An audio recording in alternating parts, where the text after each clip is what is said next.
brand new episode of the Comic Den. Got lots of stuff to talk about today. Got some news I want to talk about. We got the new Green Lantern Corps issue to discuss. And I got my physical copy of it right here. So got that to discuss. Got lots of stuff, and also brief spoiler-free thoughts on Captain America 4, as we've both seen it, one of us twice. So, so yeah, got lots to do it. But let's hit the intro before we get into it all.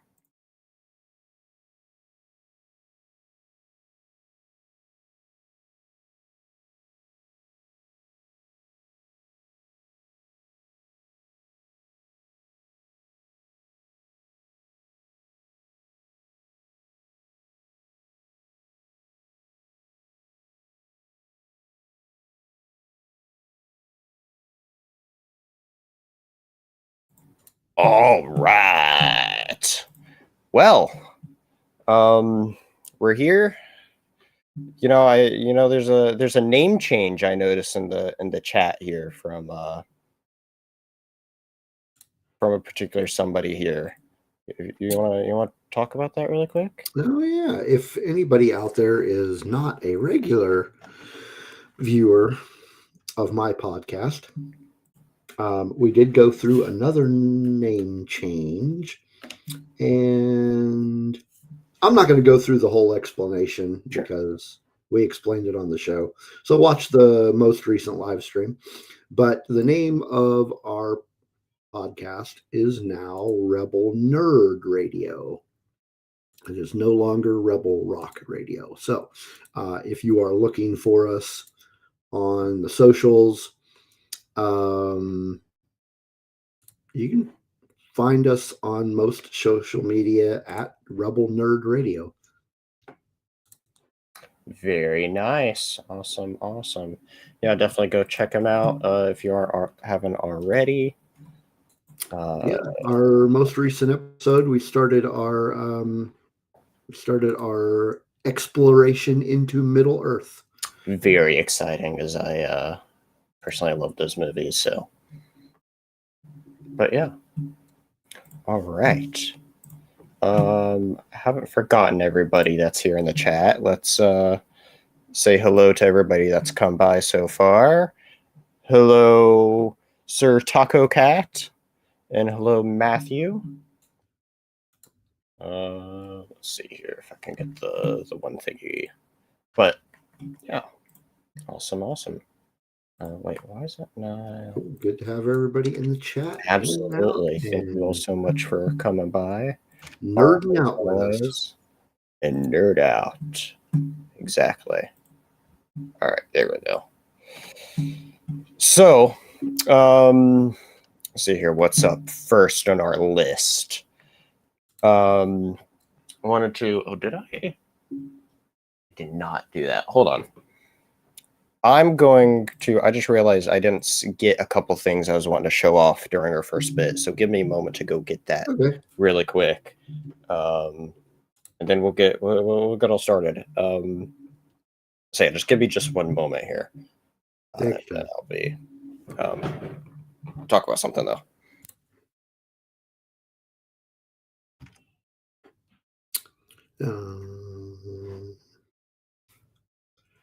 Boop, boop. So, how is everybody in the chat doing today? What's been going on in your lives this week? Any interesting new reads or interesting new viewings? Any nerd-related stuff you would like to talk about?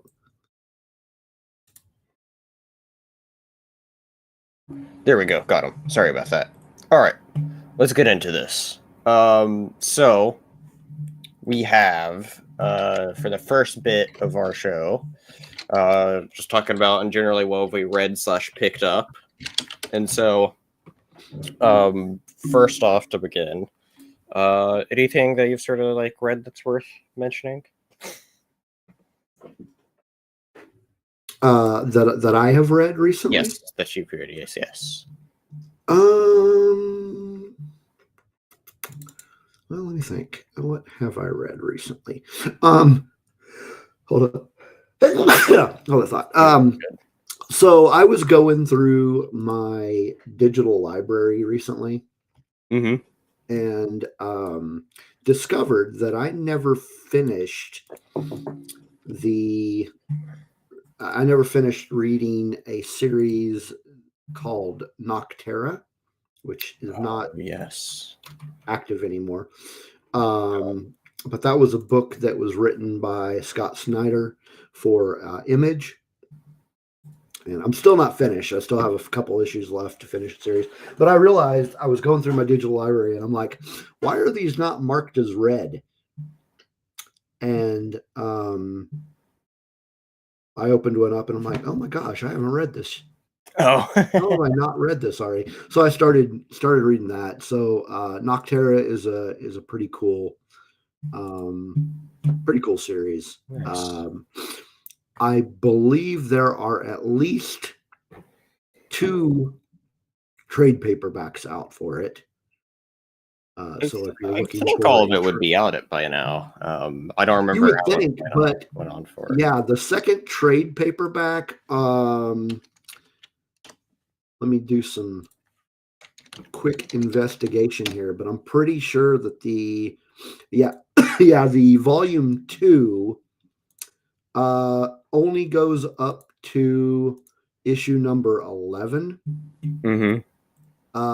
And go up to. there were a total of, oh, wait a minute, volume 3 is out. So let's say I thought it'd be out. Yeah, it came out in November, not last year, the year before. So yeah, it's all out. Yeah, not okay. So volume 3 is out.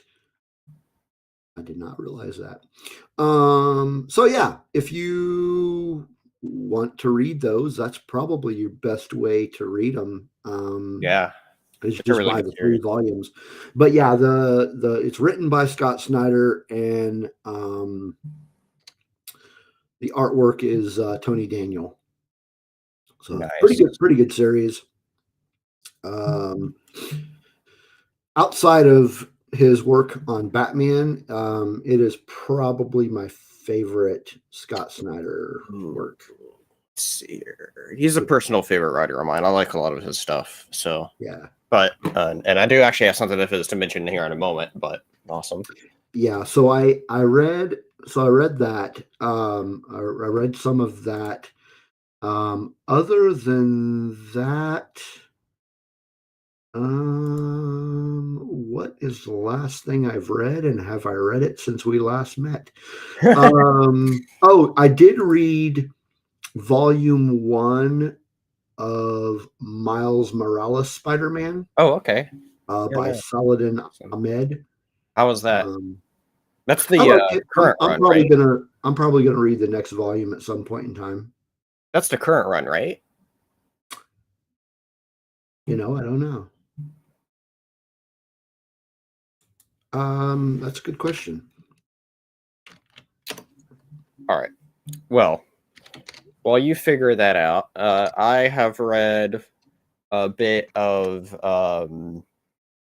the first 2 main arcs, I guess you could say, or 2 volumes worth of Christopher Priest's Black Panther, as I'm trying to get all that done within the next few weeks. So I'm reading that, which is pretty cool. Actually, like the last arc in it that I read involved like Kraven, so like seeing Kraven and Black Panther go against each other was really cool. And so definitely worth checking out that run. I feel like it's kind of written a little bit uniquely with how it's told, but definitely check out that, which is pretty cool. Other than that, I've just been catching up on some of my pools because I picked up 4 weeks worth of pools on Friday. I saw that. It was a lot.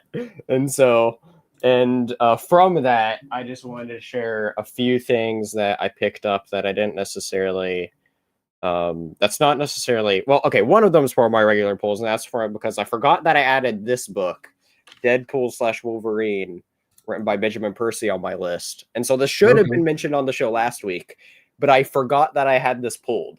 Because I asked for the first issue, and I forgot that when I asked for the first issue, they were like, it's already in your folder, meaning I already pulled it before. And I completely forgot that apparently I pulled this series. And so, and I really liked the first issue. And so I was like, all right, I'll go on and just, keep it there, see how it is.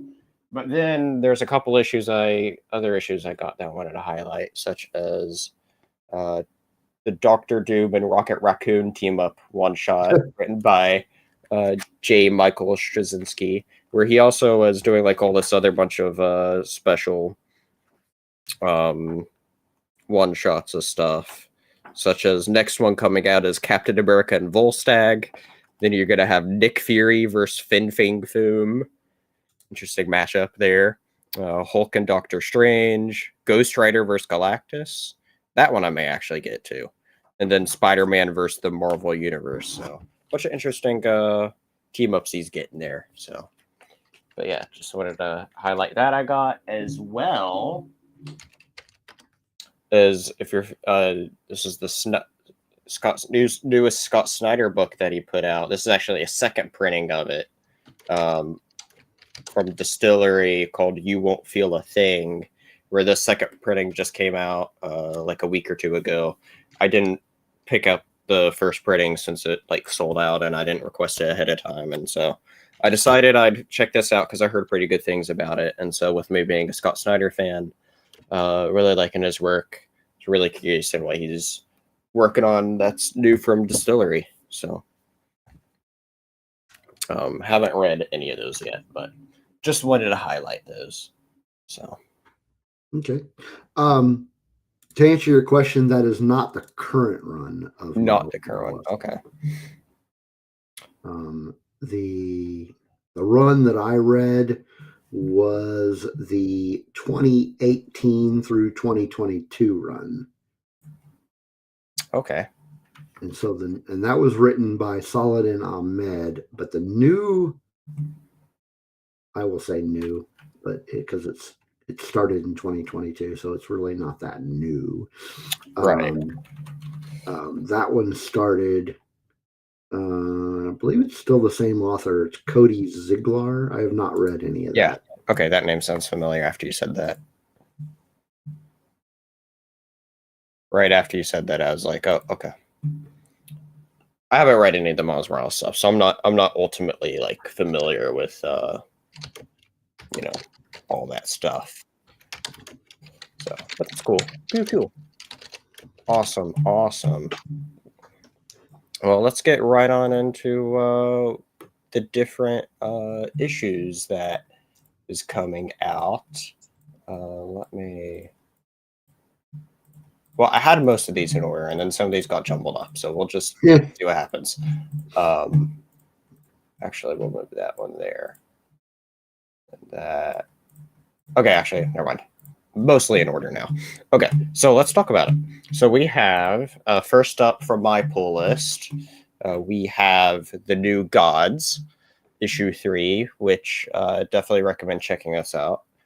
This is written by Ram V. His take on New Gods so far has been really good, and it's written to be a place where if you're not familiar with New Gods, you could jump in and get the feel of what's going on and everything, especially since there hasn't been a New Gods series in a while. So like it's very it was written with the purpose of you could jump in with this being your first New Gods. Yeah. And it's been good. So definitely recommend checking that out. Interesting. Yeah. So your next up from your pull list is Daredevil, issue 18.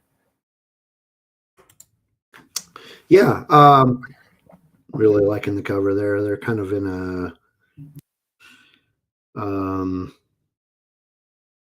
it's still the run, there's still a storyline where he was like, not everybody knows he's still alive.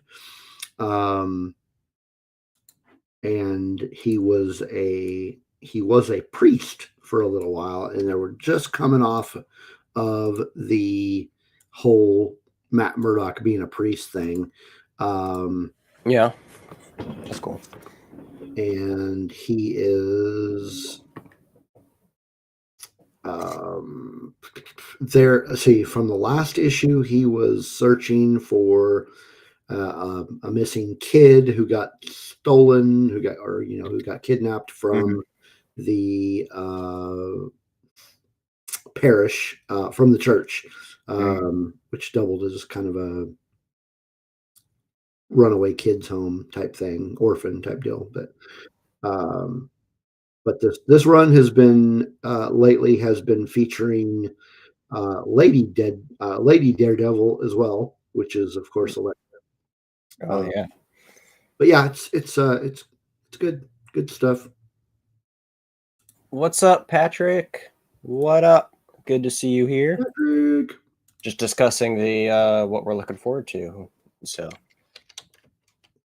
yeah, that's awesome. I need to read more Daredevil, especially with the show coming out. I haven't even started watching season 2 of Daredevil yet. I've only ever watched the first season. So Oh wow. my goal is to this week start Daredevil season 2. Hopefully get most of the way through it before next week's stream. But right now I'm trying to catch up on season 3 of Invincible, where I've watched the first 2 of 4 episodes of that, and that has been excellent. Great first 2 episodes so far. Look forward to watching the other 2. Yeah, I'm gonna try to do a rewatch of the whole series as well. Yeah. Only like what, 10 episode seasons, so it's not bad, you know. Yeah, not too bad. We also got your new additions to your list. Yeah. First up, Weapon X-Men. But yeah, I had not planned on picking this up, but I just saw it today.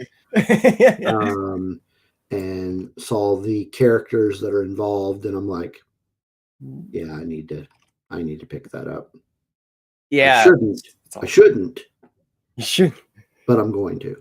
Right, that's how I am. That's how it was kind of like with that Snyder issue. I just like, that was my impulse buy this week. Yeah, I was like, do I get it or not? But it doesn't help when it's, I don't remember if it's the only one or if it's 1 to 2 left, and also written by a writer I really like. So I was like, okay, yeah, I'll get it, especially when I'm supposed to be saving money. But you know how it goes.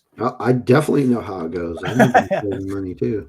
Yeah, but I do really like this cover though. I believe it doesn't say here on the cover, but I believe that's an Alex Ross cover. So, it's pretty cool.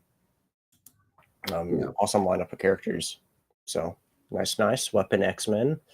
Also got Thunderbolt's Doomstrike from your list. Yeah, that's another one that I wasn't planning on doing. We were just having a discussion about how, why aren't they doing a new Thunderbolts comic book because the movie's coming out soon? Yeah, we have like this big. And you mentioned this one. I'm like, I haven't even heard of that one. So, what's this one about? And it's got Bucky Barnes, it's got Black Widow, it's got U.S. Agent, it's got Sharon Carter, and I'm like, yeah, I need to pick that one up too. That's funny. Yeah, I'm going to check both of those out eventually. I'm not getting them right away, since they both, if you notice, they have that One World Under Doom banner. Yeah, I'm gonna wait to read all that One World Under Doom stuff after it all comes out, because I do think both of these sound cool. And there's actually the beginning of 3 or 4 One World Under Doom, such as like the one that stood out to me that comes out this week. I don't have an image for it readily available, but there's one called Doom's Academy coming out this week I'm interested in, because I really liked all the Strange Academy stuff I've read. I've read almost all that stuff. I think I only have 1 volume of Strange Academy I haven't read, and so, but I've enjoyed all that stuff. Point being, so, but then and then here's the last thing on your list, and this one is on both of our lists.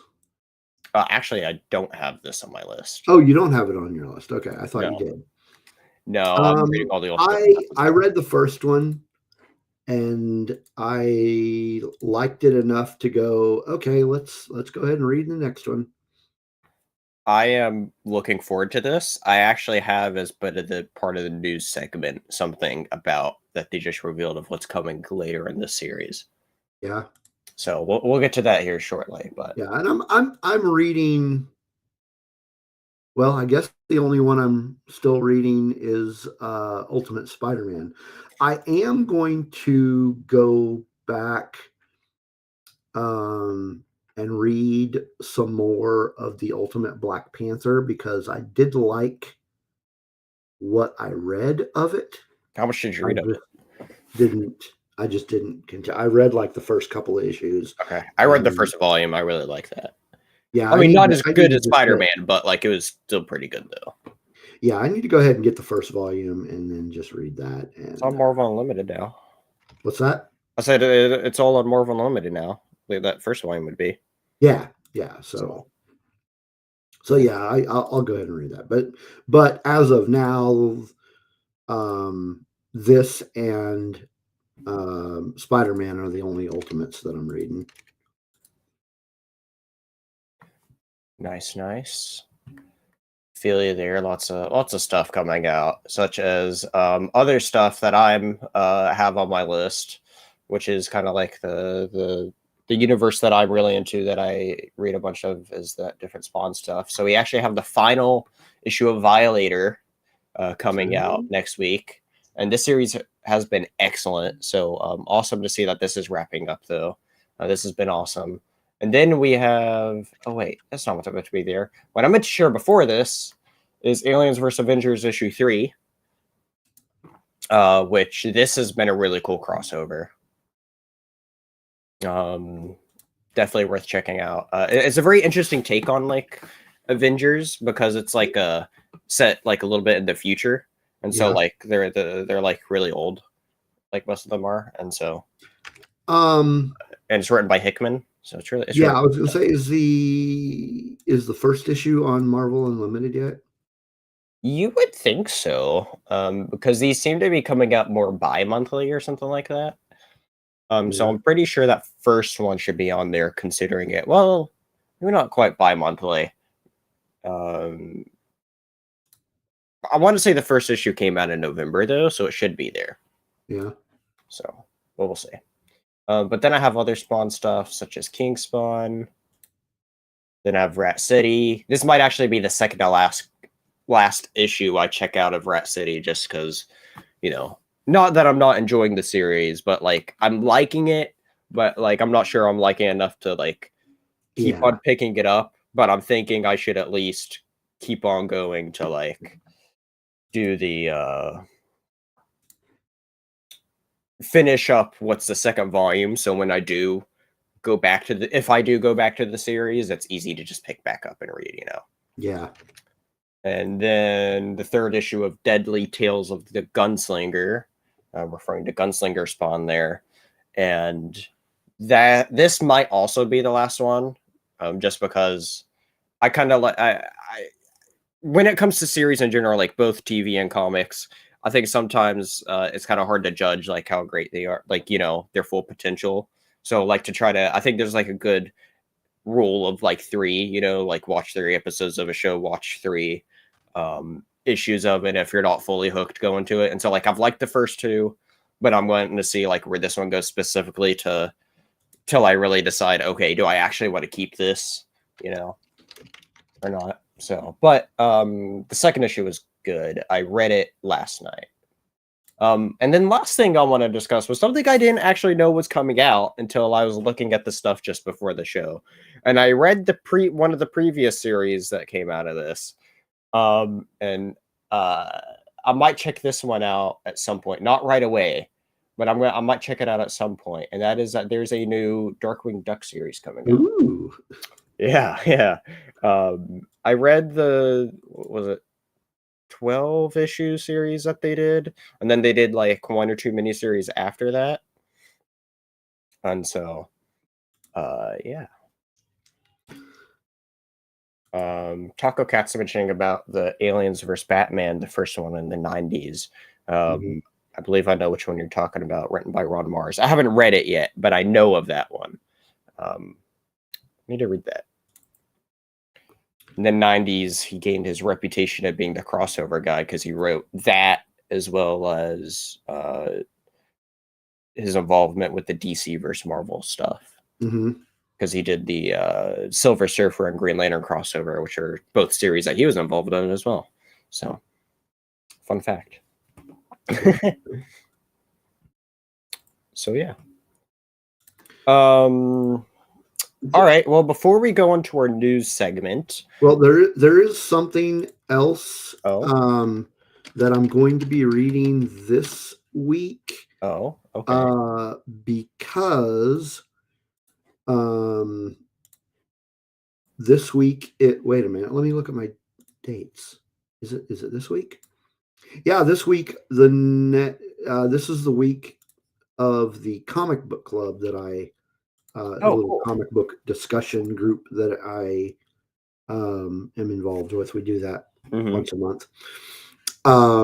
And this week we are going to be talking about a book called Stray Dogs.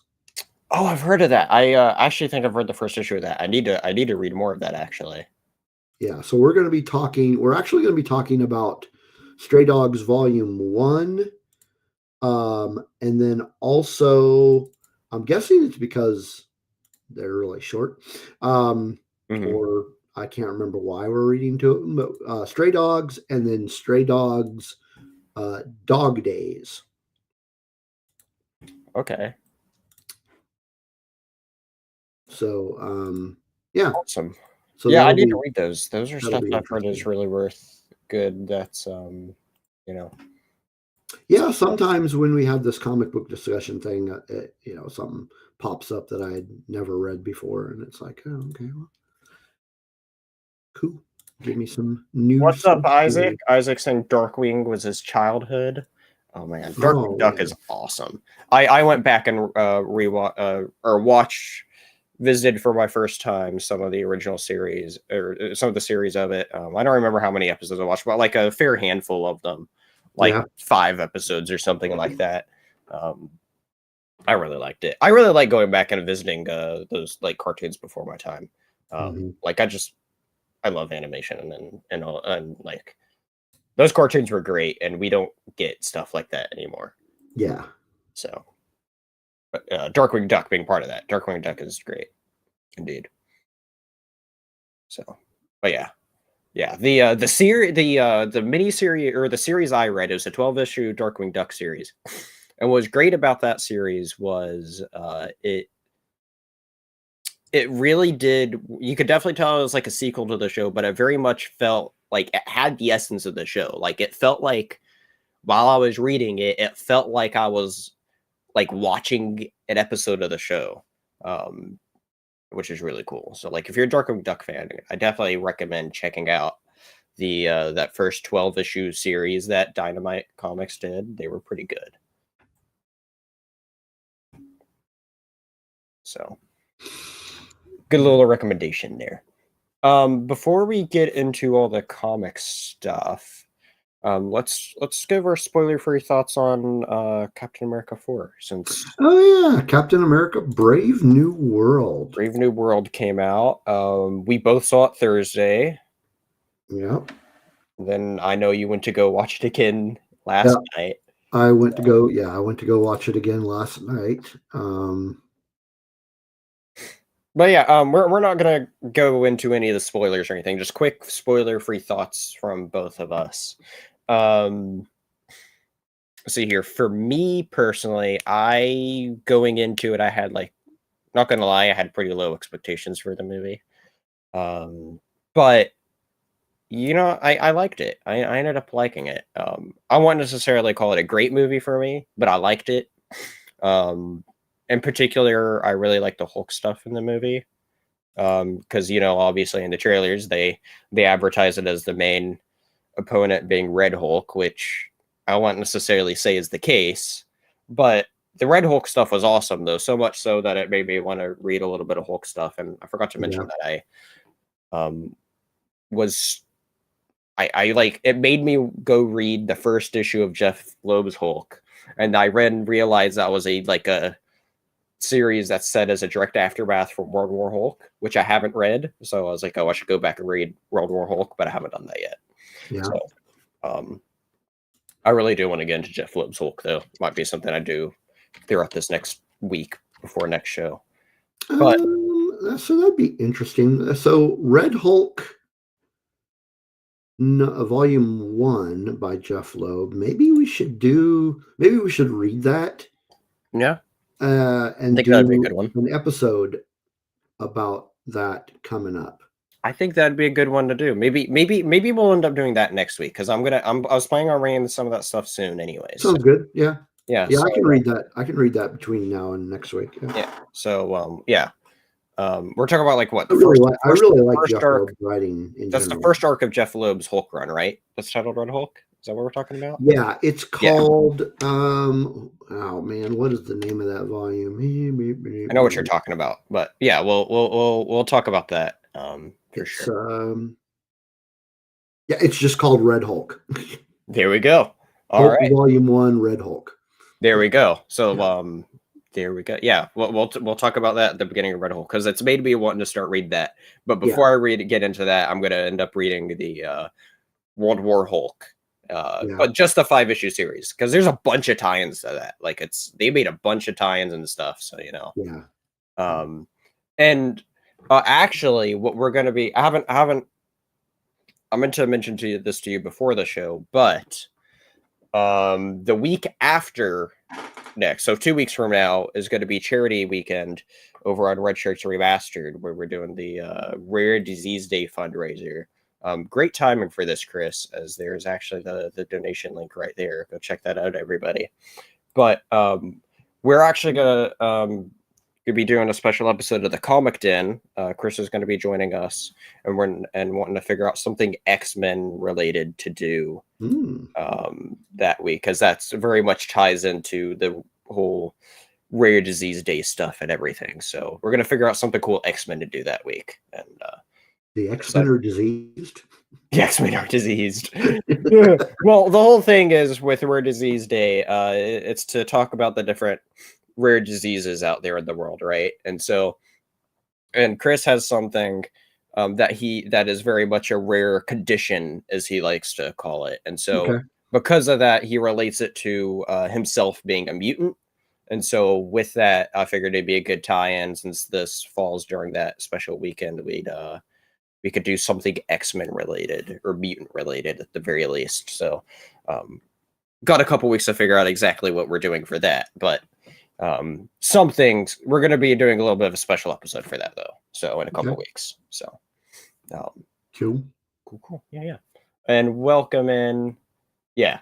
Chris saying his DNA is mutated, literally.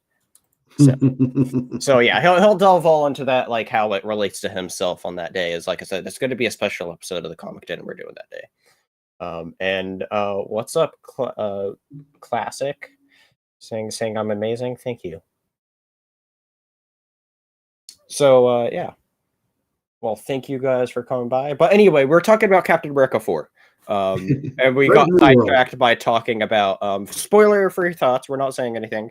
Yeah. But point is, though, I was saying, though, I really like the Hulk stuff in the movie, and actually really made me miss having a proper Hulk having proper Hulk in the MCU, because I love the Red Hulk bit in the movie. I thought that was awesome. Yeah.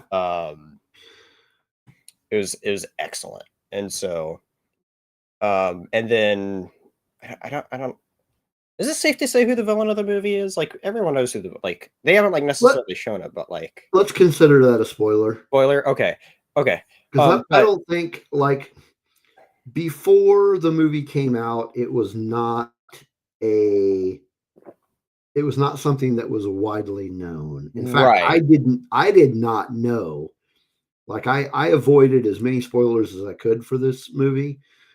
So I didn't know until about 20 minutes into the movie. I'm like, ah. Yeah, I knew that character was in the movie, but I didn't realize that how deeply involved that character was, Yeah. let's say. Yeah. And we'll keep it at that, as Yeah. far as a spoiler-free review goes. Yeah. But, yeah, I really like that, though. And so but just in general, I really like the Hulk stuff in the movie. And, yeah, no spoilers. Chris says he might see it this week. You know what? I think it's worth the watch.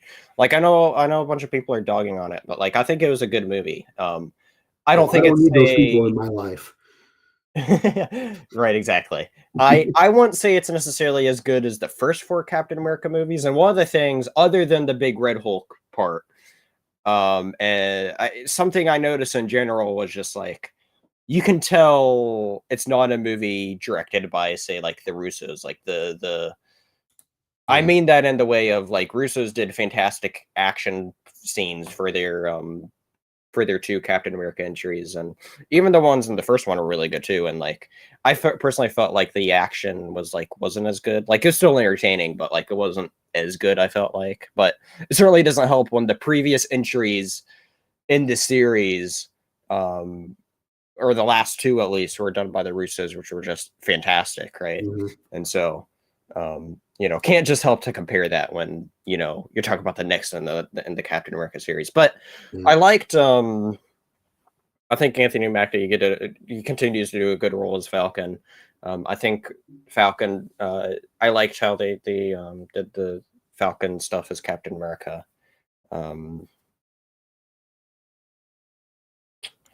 I didn't care too much for the new Falcon though. That's definitely one of my, I don't know.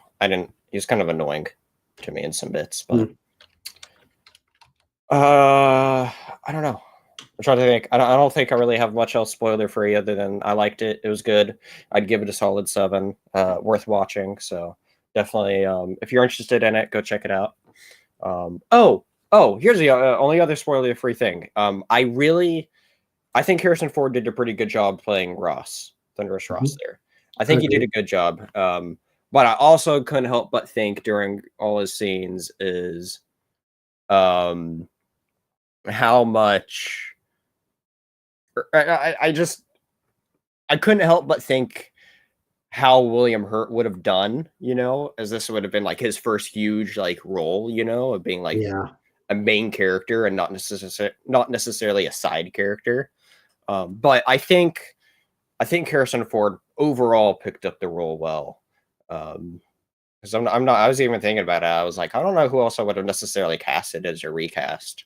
But I think Harrison Ford did a good job. Yeah. Plus, I mean, of course he did. He's Harrison Ford. So Yeah. anything else you want to add on? I mean, I really liked the movie. I don't think it was as good as Winter Soldier. No.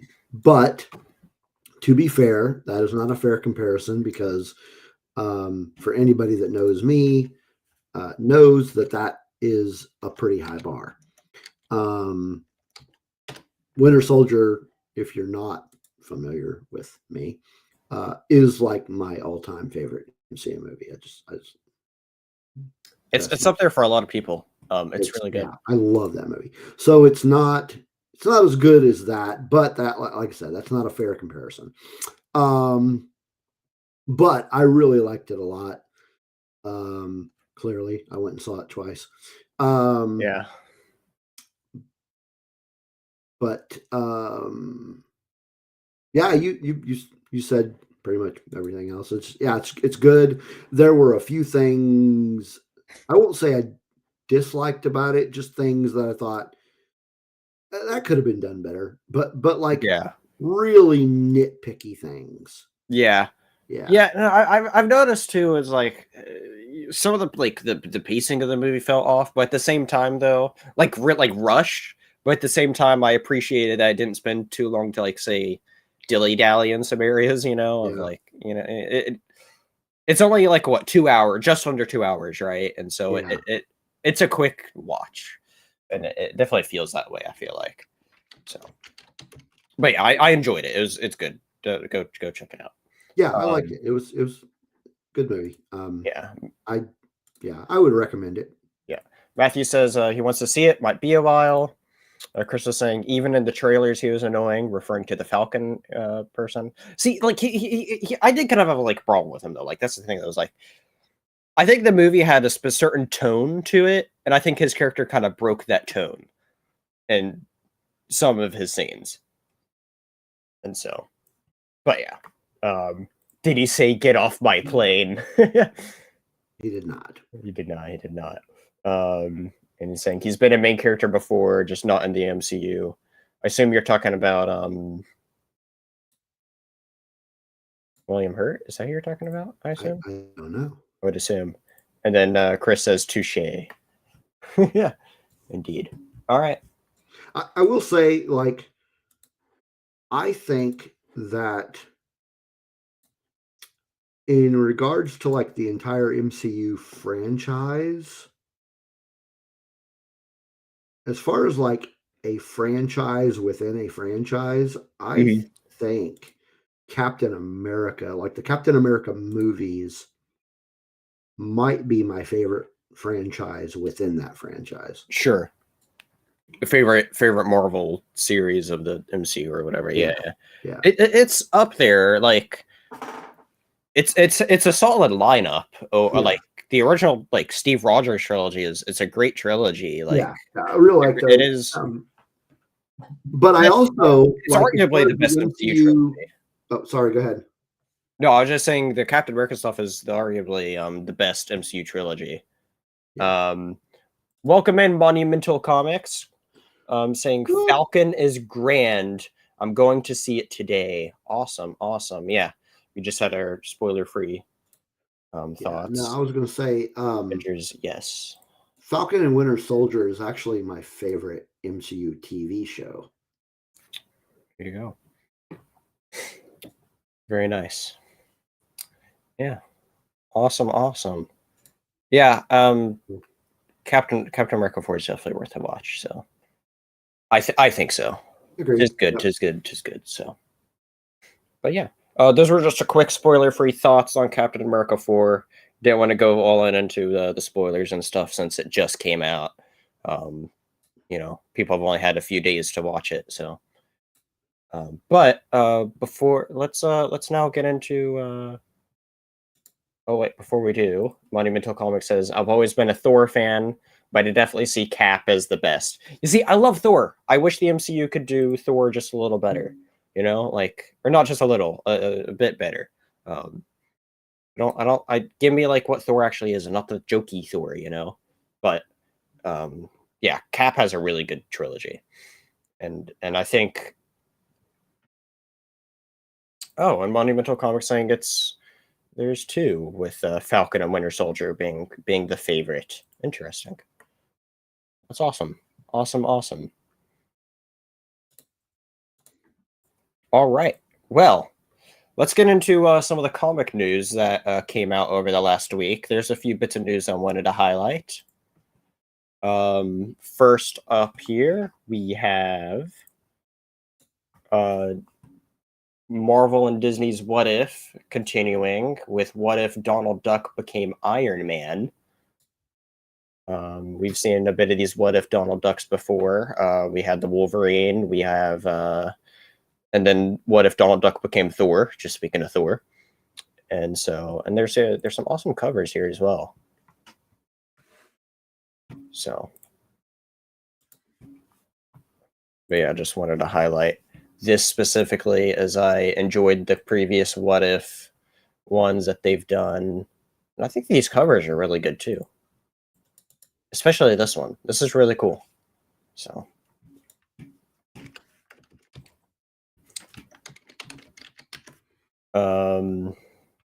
Next up, something else I wanted to mention of. Speaking of Hulks and stuff from Captain America, we're getting a new Hulk in Wolverine called the Hell Hulk that you can see here. Debuting in Wolverine issue 6. And here's the main cover for that issue. Let's see here. There we go. Wolverine issue 6, Hell Hulk Smash. So seeing a new kind of Hulk there. So I think that's intriguing. I enjoyed the previous Wolverine stuff that came out. So I think once this first complete, or maybe this is the start of the second arc. I don't know, because some arcs are 5 issues now. So like, this might end up. I don't know. I don't know if this is the beginning or an end of the arc, but I'm very curious in seeing how this whole Hulk thing is going to turn out. So I'll definitely be checking this out later on at some point. I'm intrigued. So, the Hulkverine that Matthew says. So yeah. And then I also have, this is something that I find interesting that they're celebrating. I'm not sure how long ago it was. Oh, 50th anniversary of the iconic wedding between Scarlet Witch and Vision they're celebrating. And they're doing this as part of a 5-issue miniseries.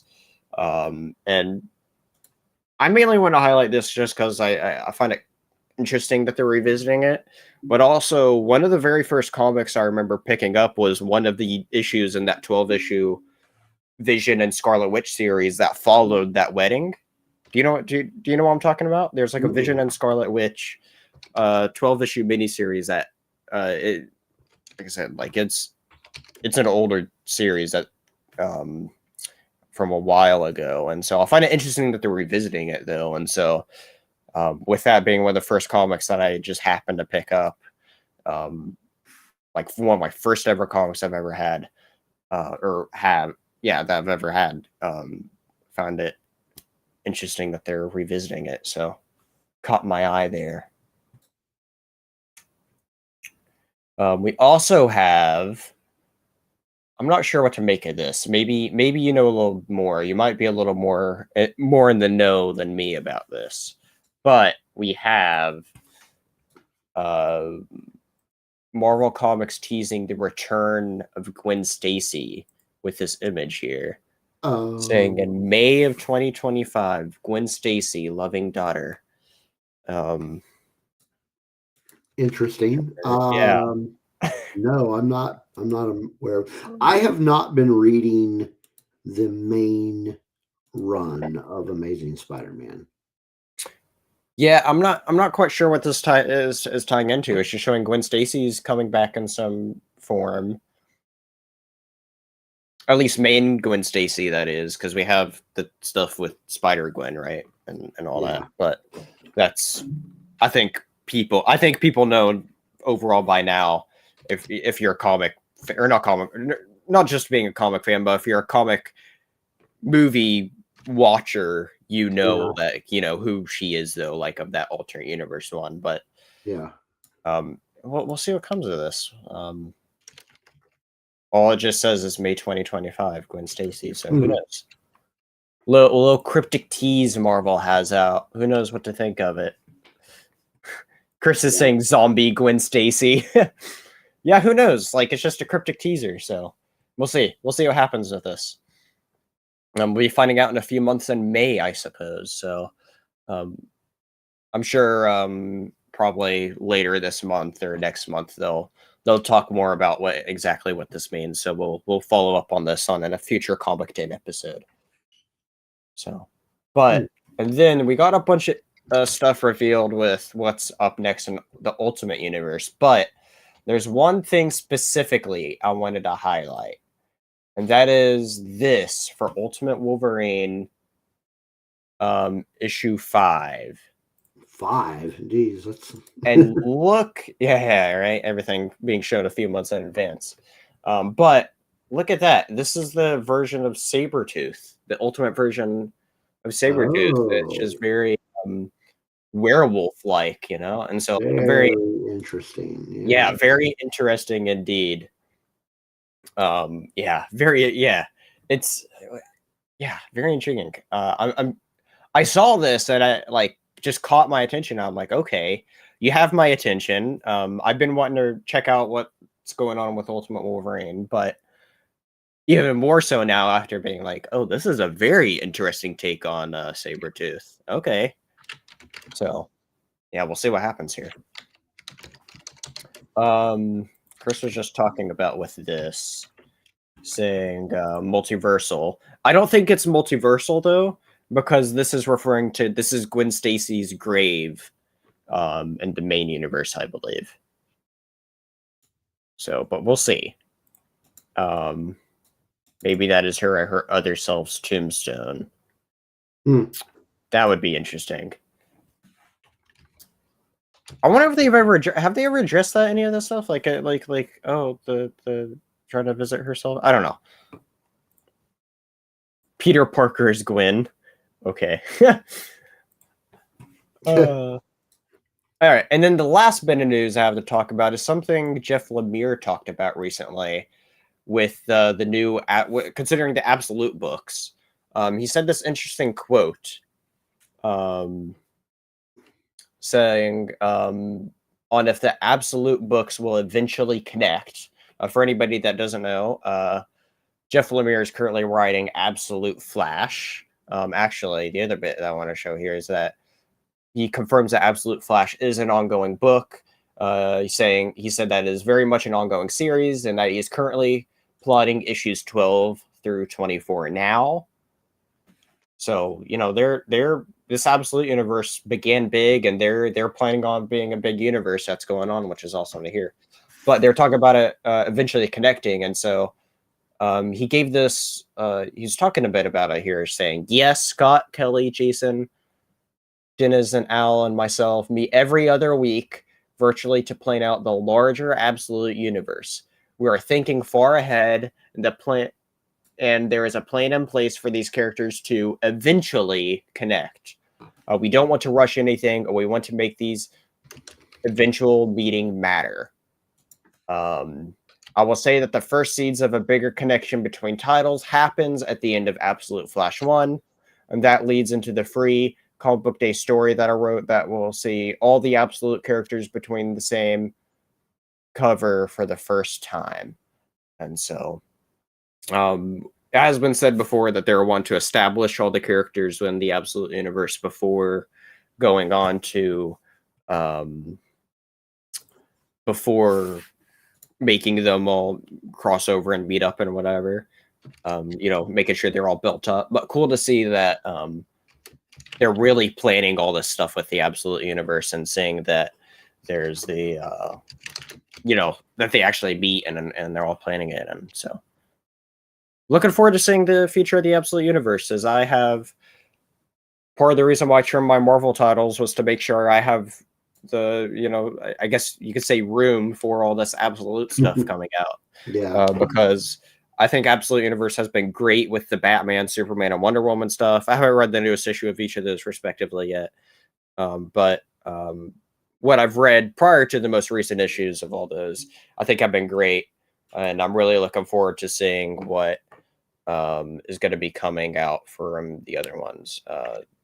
Next wave beginning, I think, about a month from now, or just over a month from now, beginning with Absolute Flash. And then we're getting either Absolute Martian Manhunter or Absolute Green Lantern next. And those are all coming out in about premiering in about the span of like a month and a half-ish there. So going to be getting to where there's going to be a new Absolute book every week, maybe even two. So awesome to see. Awesome universe. Definitely worth checking out. I know. So much to check out. But this is the Absolute universe, though, with how those first three were. I've decided, all right, I'm gonna check out everything part of it, and that's part of the reason why I'm not getting like Ultimate Wolverine, is because I'm like, all right, I want to read all the DC stuff they're doing with that. Yeah. So, and for me, it's very exciting how much they're talking, like trying to make this being a cohesive universe, and obviously they care if they're literally meeting about it every couple weeks. So that's awesome, very awesome indeed. So yeah. All right. That's it as far as comic news go. That is, yeah. Before we talk about our main topic covering the first issue of Green Lantern Corps, just want to remind everybody, if you're listening and you're not already subscribed, be sure to do so, as I'm wanting to grow here. We're currently at exactly 150 subscribers. If you like what you see, be sure to like, subscribe, all that stuff. Share it around so people know where to find the comic discussions that's happening here, and the Comic Den, and even some other stuff that we'll be doing on the Dingus Den in general, such as hopefully next week, or not next. Well, I guess next week and some change. Hopefully, we'll have out the next episode of Shell Talk. So we were going to be doing a new episode of Shell Talk, which will be covering the first 4 issues of the original Teenage Mutant Ninja Turtles next. We were going to be doing that this weekend, but sadly, Chris has been ill, so it is delayed. But just got a sub this stream, awesome! Because before I was at 150, must have been I assume it would have been Monumental Comics. So thank you very much. The Gwen Shadow knows. Who knows? Tell them where they can go for other nerdy news. Well, if you don't want just the comic news, go to Red Shirts Remastered, where Chris does all his main course stuff during the weekdays there. And as we were talking about earlier, we have that charity coming up in a couple weeks, and doing a special episode here in a couple weeks too. So be sure to check out that special charity stuff going on. Have the charity link for that all pinned. So, all right. Cool. And also be sure to check out Rebel Nerd Radio too, which you do every week over there. Bunch of nerds talking about nerd stuff. Nerd stuff. Indeed. All right. Well, I didn't necessarily have any points plotted out for Green Lantern Corps. But one thing that I found very interesting with this issue is I found it very interesting that this issue was like because I feel like leading up to it, at least the advertisements for it and the both Green Lantern and the Green Lantern Fractured Spectrum one shot, kind of like leading up to it and kind of like setting it up, kind of made it feel like as if it's a sequel, but this was very much a prequel to the Fractured Spectrum one shot, because there's stuff going on with guy. Did you read the Fractured Spectrum stuff? I did not. Did not? Okay. I have it on my list. Okay. And I actually meant to read it before I read this. But then I was driving home from the theater last night and remembered that we were going to be talking about Green Lantern Corps #1. I'm like, oh crap, I should probably read that. Well, it's funny though. So without spoiling anything though, about that, Guy Gardner's up to something, and because of that, the Corps is looking for him, and that, well, just stuff that's going on with Guy. But here we see Guy is just around though, so which to me is like, okay, with him being around, this is very much a prequel of sorts. And I think, was Kyle involved in this issue? I shouldn't remember if Kyle was really much involved in the issue. I don't think so. I actually thought that Guy Gardner was going to be would have had a much bigger role in this issue. Yeah. Because he's like front and center on the cover. He is, yeah. But that is not the case. No. He's very much just kind of there. Which is fine. I expected to see more of him. Yeah. Overall, I did like this book. I'd say it was good. Yeah. I mean, I like it enough to where I'm going to continue reading it. Yeah, I'm staying subscribed to the different Green Lantern stuff. I liked, and we didn't get another character who is front and center on the cover. that we didn't get a whole lot from in this issue was Kyle Rayner. No, Again, that's the other thing I he was was at. there, but he was just Yeah. kind of there. Yeah. John Stewart, on the other hand, which is behind those two on the cover, was a very large part of this book. Yeah. You Which can was see fine. all the I'm stuff totally there. fine with that. I like John Stewart. I like the direction they're going with Jessica Cruz. Oh yeah. That's interesting. I like that they're giving her some love there. I'm Yeah, not she's the lantern I'm least familiar with out of all those, but I like that they're doing stuff with her. I'm also glad that they didn't just with Simon Baz. Like I figured that he was going to be basically a non-player in this Mhm. issue. Just like I got the impression that okay, we're going to put him on the cover just because we want him on the cover, but he actually like had some dialogue in there, and I was happy about that.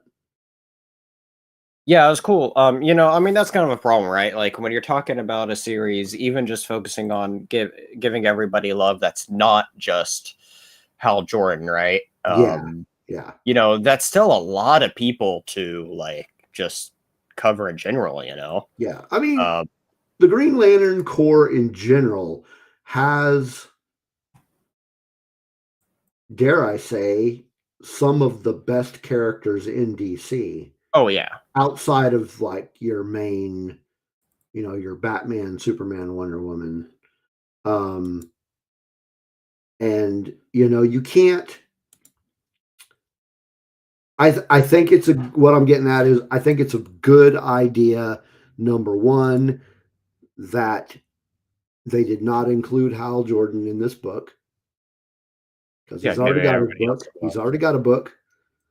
Yeah, Um, but also, I think it's a good idea that they are doing a book about these other Green Lanterns. yeah, Um, yeah. I mean, I really like that they did that. Like during the Jeff Johns era, and I feel like I can't help but keep on relating this current era of Green Lantern back to it, but like it really feels like as if they're trying to like just give the love to Green Lantern like it was in that era, and really yeah, trying to push the boundaries of stuff going on with the emotional I mean, spectrum as well, and like it just very feels like the ideas of like what they were doing with in John's run. I feel like they're very much trying to like continue that in some regards. In yeah, I this. mean because with the Jeff Johns run, you had like it's hard to compare to that run because it was such a phenomenal run. Right. Sure. So I think DC is aware of how good a run that was Hmm. and how well it sold, and they're trying to revisit like the whole theme of that run. Yeah. Well, I think I really feel like I could be wrong here, but I think Jeremy Adams is like a huge architect in all this. Like Yeah, it he wouldn't surprise me. Yeah, right, and I think he very much has a lot of love and appreciation, and I think it shows in his writing with just how he handles so much of this. yeah, And so I feel like he knows that it's kind of been long overdue to not revisit some of the ideas from the Jeff Johns stuff. And I think that's why a lot of the Green Lantern stuff since then just hasn't really like just worked that well. yeah, Like yeah. they were like, all right, we need to distance ourselves from that. And like the last few Green Lantern like runs were like really like wonky, like the Invictus and Herodotus or whatever. And then Grant Morrison's run wasn't bad, but it was just also kind of just weird. Like it It, was yeah, I read the first volume of that. In fact, I own the first volume of it, and I was just like, I don't know about this. yeah, like I didn't dislike it, but I didn't necessarily like I wasn't super into it, even though I read it all and like Yeah, it wasn't bad, but like definitely not going to be on my list of favorite Green Lantern right, right, runs. right. Yeah, yeah. Yeah. Okay. it was a weird run. I So mean, I actually would go so far as to say that I liked the Earth One story arc more than the Grant Morrison story arc. I haven't read that yet. I need to. Okay. It's on my Well, there's list. only 2 volumes. I own both of those digitally. I haven't read them yet. Yeah, I own them both. I'm really bad about buying stuff digitally and not reading it. And that reminds me, I completely forgot about this, and I should have mentioned it like the very beginning of the show, is that I actually bought the there's a Humble comic bundle that ended in the last, actually I think literally just like 2 days ago. That includes the first like 100 issues of Witchblade, and then like 50 or 100 issues of Darkness and Artifacts and all that, like a bunch of that different stuff. I ended up buying as well. But just to add on to the point, though, I keep on buying like stuff digitally, and I barely read stuff digitally. Yeah. So, but anyway, back to Green Lantern Corps, though. Yeah, I do like though that we have. I kind of figured Jon Stewart would have been the main character. Like not necessarily judging it from the cover, but meaning how much of a role Jon Stewart has had beforehand. And he just kind of seems to me like the natural person to kind of lead a Green Lantern Corps series. Yeah. Like when you're talking about all the Green Lanterns, that's not how it very much makes sense. And so it's cool to see him leading there. And I did like that we did get to see about all of them. I don't remember if we saw. Well, no, we did see all of them. Yeah, we got to see a little bit of everybody, which is cool. And so, like, even though this doesn't to me necessarily advertise as a prequel to what we got with the most two recent Green Lantern stuff, at the same time, that's kind of cool though to see before those events happen, and maybe it'll all tie in within this first arc. It's interesting to kind of see like a formation of in sorts, or beginnings of how this new core is going, as it just got reestablished. I mean, not that the Green Lantern Corps went away, but like, it was all, we talked about it last episode, right? All the stuff with the United Planets going on, and Yeah. they freed it from Theros, so now it's under new leadership in a new era, and part of the thing that they bring up here is like there's just not a lot of members as it was before, so they're needing new people, and we see that here as well. Right. And so where was I going with that? I was going with something and then I got distracted. But anyway, so yeah. I do want a thought that I just had as well, is I wonder if maybe this issue was maybe meant to come out like, say, maybe 2 or 3 months before or something, or they had the intent of releasing it a little bit before, like, say, before the Fractured Spectrum stuff, as we're talking about, because there's stuff with Guy Gardner going on there. After you read it, you'll understand what I mean by that. But maybe they had the intent of this is kind of like that beginning just issue of setting up the core, maybe even 2 issues of it, and then it would kind of more tie into that Fractured Spectrum stuff. Like maybe it was meant to come out on like November or December originally, or before it all tied in, and that's why it's there and all that. But yeah, I like though. So the issue opens up with we see this evil alien space trafficker dude, and we then see Jon Stewart and the Green Lantern Corps intercept him and take him in. So right off the bat, I like that they show the Green Lantern Corps serving the purpose of the Green Lantern Corps. Yep. I really like the title page here. I really like the where it shows though all the different Green Lanterns there together. I just liked all them showing together there. But I really liked that. We got a fair bit of character development with them and setting up stuff.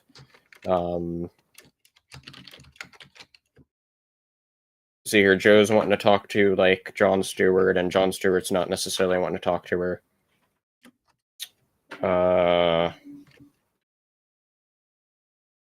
So yeah, we got a bunch of stuff going on there, and just with all the characters having their moment, talking with each other.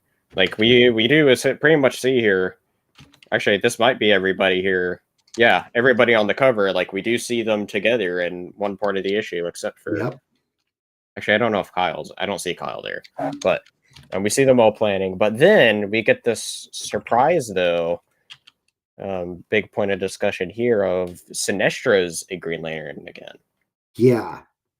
Think about that. I kind of liked that. It's very interesting. And they kind of like lean into this point more into the story as well, but like it just shows like they're desperate for just people in their ranks. And so Yeah. very interesting. I mean, I like how they brought him in, because they were talking about Yeah. yeah, let's see why they used to call you the best Green Lantern. Right. Yeah. Yeah, it's going to be very interesting going forward because, we were talking about like a big point of Green Lantern is that of the series that we talked about last week on last week's Comic Den, where he was a big villain, like he was the villain of the first arc, and but then he kind of like he came in and saved the day though when at the end of the last arc with sucking all the rage from Mogo, and now he's dispersed of that rage in some regard, I guess, Yeah. where he's now a Green Lantern, which is it's very interesting though. I like it. I'm trying to remember if it was also during this as well. They oh yeah, they're talking about the state of the emotional spectrum as well just before he's brought in, which is interesting. Um, about how anyone can manifest as it says here in a speech bubble. It says anyone could manifest rage, hope, fear, making them a virtual time bomb of emotional energy. As they're talking about the threat of where they're about to go to Tamaran. And that was another point of like what I thought was cool though, is we saw a guest appearance of what's that person's name? Blackfire. Blackfire appeared. And actually seeing Tamaran there was cool. And seeing the threat of how the emotional spectrum currently is. Yeah, I thought was it's really a mess. It's a big mess. Showing the fallout of what was happening and the in Green Lantern, see, United Planets has screwed stuff up, and so they're trying to clean it up here.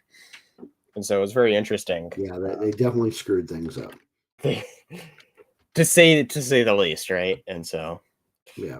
but so that was the other big point of the issue, is that as we see the Green Lanterns go over there and clean that up, seeing Sinestro and John Stewart do their thing, seeing a tiny bit of contention between them, which is interesting. But it's also just really cool just seeing Sinestro in the forefront in the back half of this issue, as just as a Green Lantern. Like it's an interesting idea, seeing him there and all that, which is cool. I'm interested to see is Jeremy Adams going with a Sinestro is going to be a good guy again for a while? That's an interesting idea because, like, I mean, it's a question of like how long is he going to be good to help them? Because at the end of the day, though, I feel like he's a villain, but I didn't necessarily think about it when reading the main Green Lantern stuff. But like, you can tell though that Sinestro, I guess, does care about the overall state of things, Mhm. and so like, I guess for now he's willing to set aside his differences and. Yeah. He will become. I mean, it's Sinestro. He will, of course, become a villain again at some point. Yeah. I think it's just a matter of when. Maybe he'll be an anti-hero. That'd be an interesting idea, setting him up more of his anti-hero. And you know what could be interesting as well is I think we mentioned this last time about all the different Green Lantern series that happened. But like, what if they were to also set up maybe after an arc or two of this, having another Sinestro series come out? Yeah. Because it's going to be interesting though, because it's like when you have Sinestro involved, like this second half of the book is very much it's the Jon Stewart and Sinestro, you know, book almost in that second half, pretty much. So It would be interesting to see a Sinestro solo series. yeah, because we only got one during New 52 for a bit, and that was all. Yeah. Matthew's saying he's a good guy of convenience. Exactly. Yeah, exactly. Yeah, pretty much.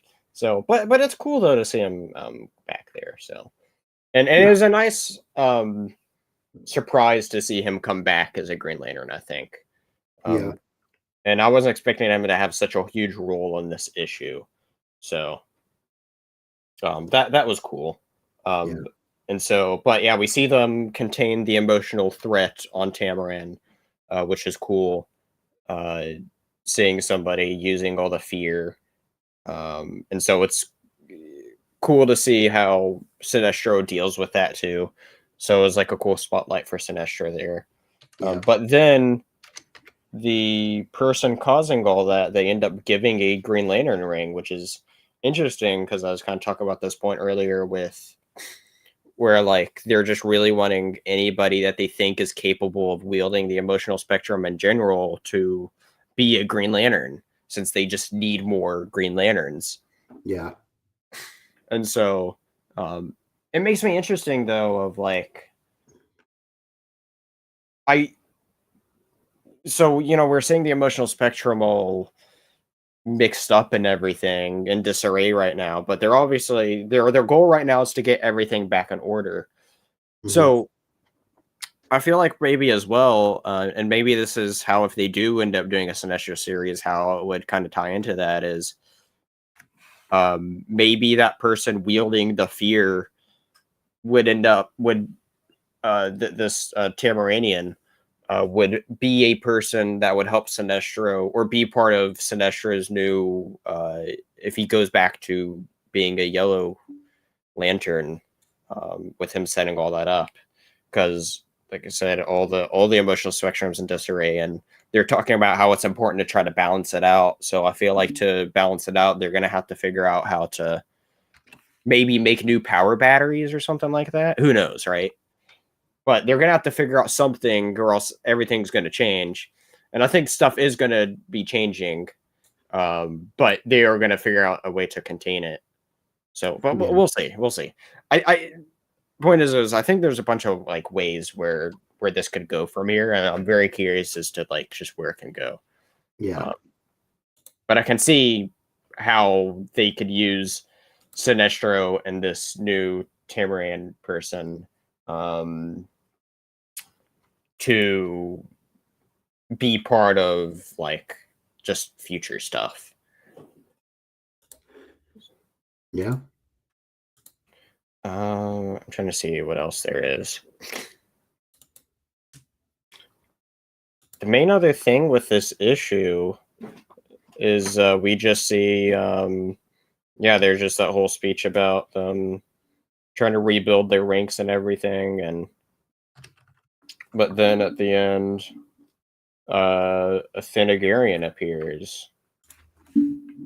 I'm not specifically sure who that is specifically. I didn't recognize that character. I meant to look. No, I can't remember. Can you throw up a picture of him? This person right here. Oh, yeah. I'm not really sure. I'm not familiar because it's saying next month Birds of Prey, so I'm like, wait, what? Yeah, I'm not sure who that is. I'm not familiar with all the Thanagarians. That's not like the main. I'm not too familiar with all that stuff. Yeah. And so I was very. I don't know.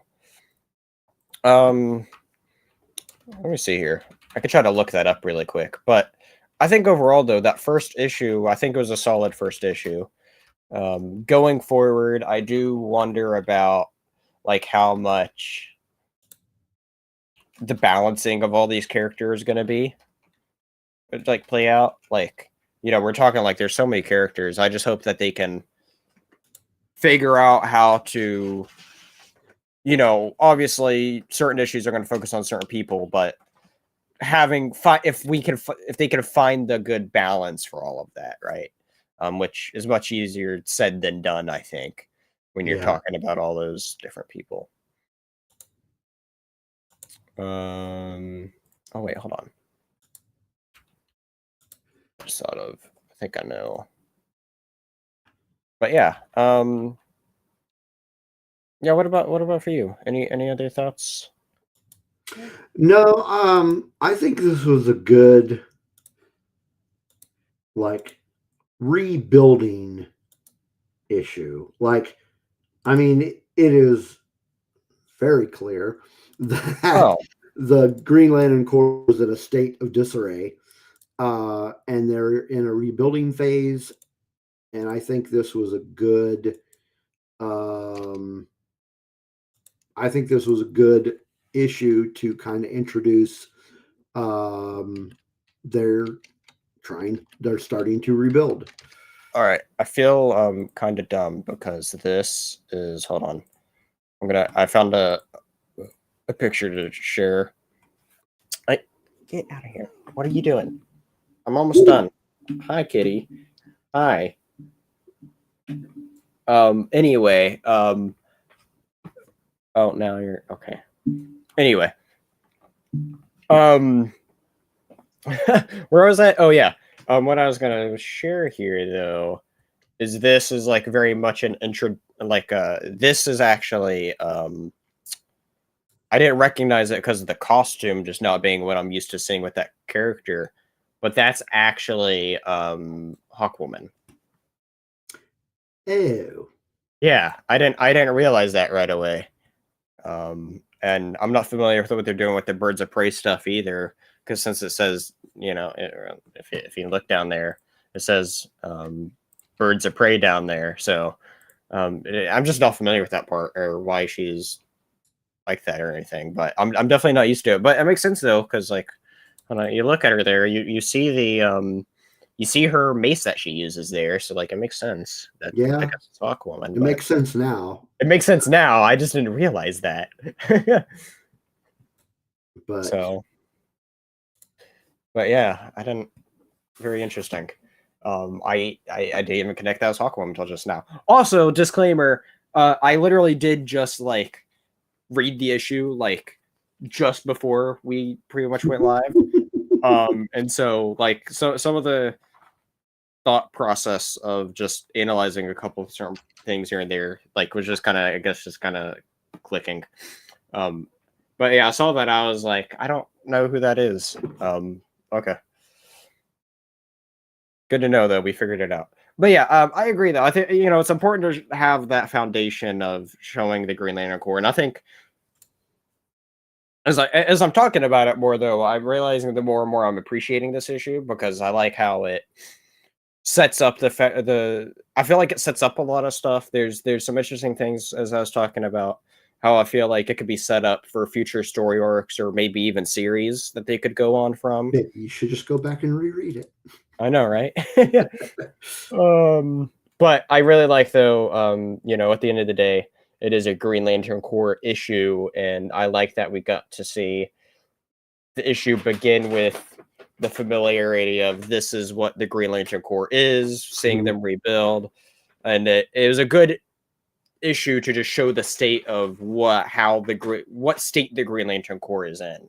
Yeah, And so for first issue, I think it very much did its job, and I, just like you, I'll be checking out more of it. definitely. What are you doing? Why are you getting on my back? Okay, well, Play. I know, right? Hi, little booger. But anyway, she's trying to get in my bag over there with the couple like Valentine's goodies I have in it over there, and she just knocked it over and is looking in it. What are you doing, booger? You're not playing with the bag. Okay. I guess there's nothing else to really talk about this though, is there? Yeah. So next week, Chris we will is saying be if I talking fits, I sits exactly. Sorry to cut you off there, but yeah. Red Hulk. Next week we'll talk about at the very least the first arc of Jeff Loeb's Hulk run, where is the introduction of Red Hulk, right? Like I believe that was the first appearance of Red Hulk. So you might be right. I'm pretty sure that is, and so I think you're right. It's been a while. It's been a while since I've read that book because I have read it before. It's just been it's been a while. I've never read it, so it'll be a first time for me as we. I'm pretty sure. In fact, I could probably tell you the date. Let me look at my Goodreads here because I know I have read this before, but it has been.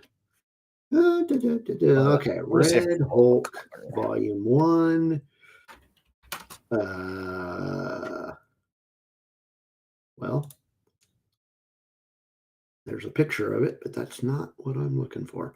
Okay, search books. Red Hulk. Yeah, 2013. So it's been a while. Been just a little bit, you know. A little bit, yeah. Just a little bit. I'm trying to look here. You see, here's a.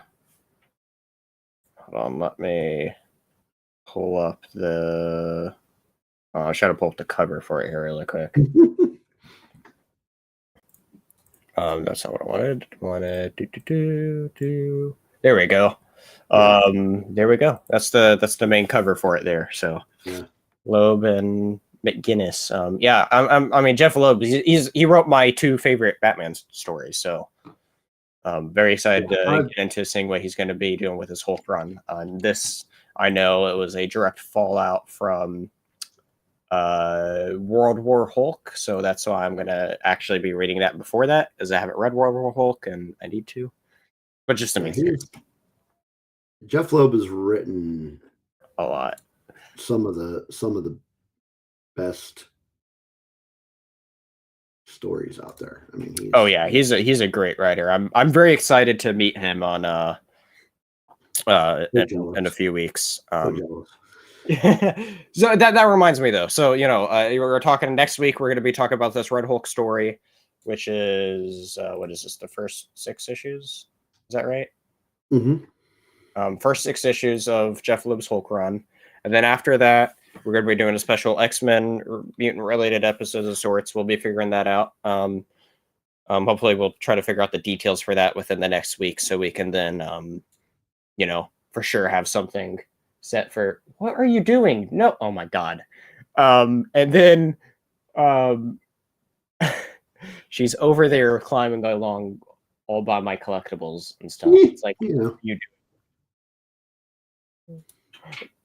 But and then she's gonna knock shit off over there. You can almost see. Let me see if I can change my. You can see mine just laying there.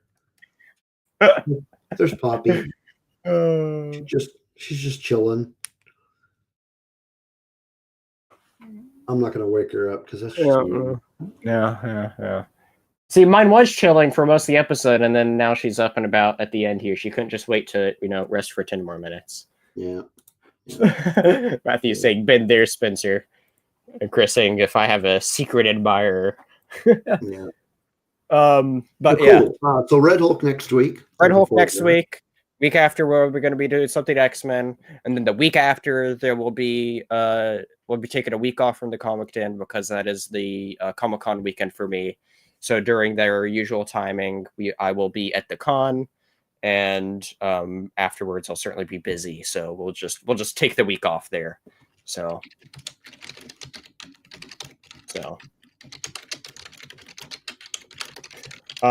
yeah, she's not there anymore. Chris is saying mine do it on the regular. They seem to be good at avoiding the collectibles. Yeah. She somehow didn't knock anything off. So something about cats. They're just good about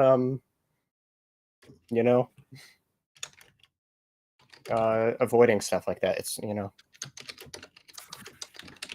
but they're certainly boogers. All right. Anyway, that's what you can expect next from the Comic Den. Thank you all so much for coming by. Be sure to subscribe here hit that bell so you don't miss what's coming out next from the Dingus Den. Also, be sure to go check out Rebel Nerd Radio, which I don't remember if I have it linked. Nerd Radio. Rebel Nerd Radio is. I'm gonna need to get used to saying that too. Yeah, yeah. Did you update your bio link for that? I meant to ask you about that. Yeah, our bio link is, I mean, pretty much every place you go is gonna say Rebel Nerd Radio, because I've got the only place that I have not updated the username is on our TikTok, which, number one, I don't really post on that very often anyway, although I should.